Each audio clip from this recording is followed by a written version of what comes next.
The Russian military has deployed armoured trains, a relic of past wars, to bolster logistics and support operations in the contested Donbas region of Ukraine, where intense fighting against Ukrainian forces and their Western allies continues. Recently, Russian state media released images of the armoured train Yenisey, showcasing its role in a combat coordination exercise under the command of Battlegroup Centre. Alongside the resupplying of frontline forces, the train has also been used for reconnaissance operations and to support the repair of railway lines. Trains like the Yenisey also retain limited defensive combat capabilities and integrate Zu-23-2 anti-aircraft guns and multiple heavy machine gun mounts. Although the Donbas regions, claimed by both Ukraine and Russia, were integrated into the Ukrainian state before 2014, the railway lines were fully integrated with those in Russia when they were constructed in the Soviet era, allowing for relatively seamless resupply operations.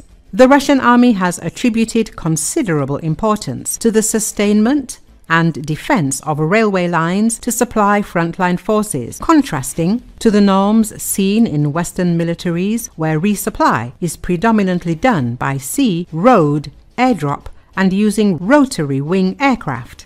Ukraine has not overlooked that fact and has made considerable efforts over the last 3.5 years of war to do its best to interdict Russian logistic lines, including simple arson attacks on trackside electric junction boxes, cyber attacks on railway control networks, full-blown sabotage attacks on major routes, and drone strikes on military trains.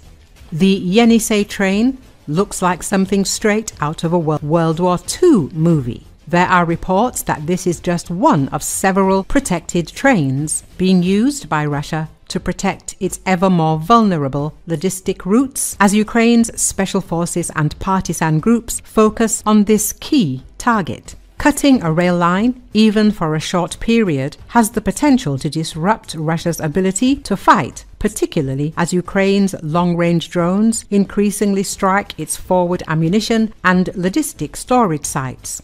Armoured trains like the Yenisey may one day become a feature of modern warfare, along with drones, electronic warfare, missiles, mines, and dragon's teeth.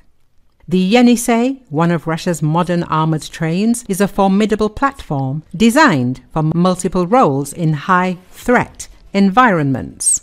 According to Russian state media, the train is equipped with a Zu-232 twin-barreled 23mm anti-aircraft gun, capable of firing up to 2,000 rounds per minute at aerial targets like drones or low-flying aircraft. The Zu-232, a Soviet-era design, is lightweight and versatile, often mounted on vehicles or fixed positions, but its integration onto a rail car enhances mobility. The train also carries multiple Utyos 12.7mm heavy machine guns, which provide defense against ground threats, including infantry or light vehicles. In a striking adaptation, the Yenisey features a BMP-2 infantry fighting vehicle mounted on a flatbed car, complete with a 30mm autocannon and anti-tank missile launchers, adding significant firepower for direct engagements.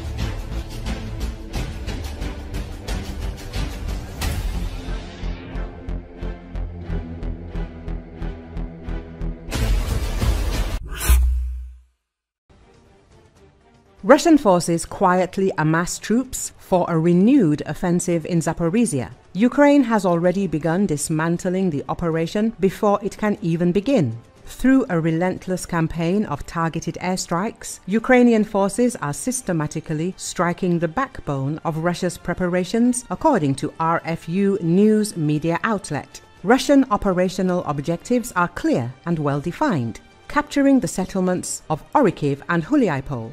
Securing Kharkiv would push the front line close enough to Zaporizhia city to threaten it with artillery and long-range FPV drones with fiber optic guidance. This could potentially expose the major urban center of 700,000 residents to constant Russian bombardment, thus severely disrupting Ukrainian logistics and civilian life. Capturing Huliaipol, on the other hand, would provide Russia with a stable operational base, facilitating a northern push toward the Dnipro region and creating another axis of pressure.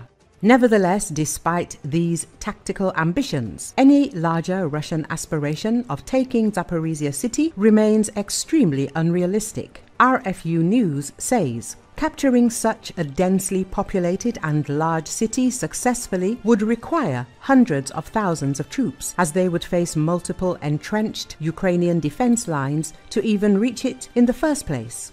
Aware of Russia's intent, Ukraine is proactively launching comprehensive air operations aimed at dismantling Russian preparations. Ukrainian forces systematically target critical Russian command posts, ammunition storages, drone control centers, and troop concentrations, seeking to cripple logistical and operational capabilities ahead of a potential offensive. First in these efforts is Ukraine's strategic targeting of Russian railway logistics, the backbone of Russia's military operations. Near Tokmak, Ukrainian FPV drones disrupted Russian rail logistics in two significant incidents. Secondly, Ukrainian airstrikes intensively target Russian command infrastructure. RFU News says. Finally, Ukraine systematically targets enemy ammunition and fuel depots. Near Novozlatopil village, a significant strike involving 2 bombs destroyed an entire hangar filled with Russian ammunition, fuel supplies, and even drone operators, indicating the depot likely sustained Russian drone operations. Similarly, near Shyrok village, another hammer-guided munition annihilated a critical ammunition depot, reportedly eliminating several Russian personnel in the explosion. Ukrainian air power is especially active here because conditions are relatively favorable, as Zaporizhia is far from Russia's mainland airspace. RFU News reports intensive Ukrainian strikes on Russian air defenses, both locally and in adjacent Crimea, have notably degraded enemy air defense capabilities.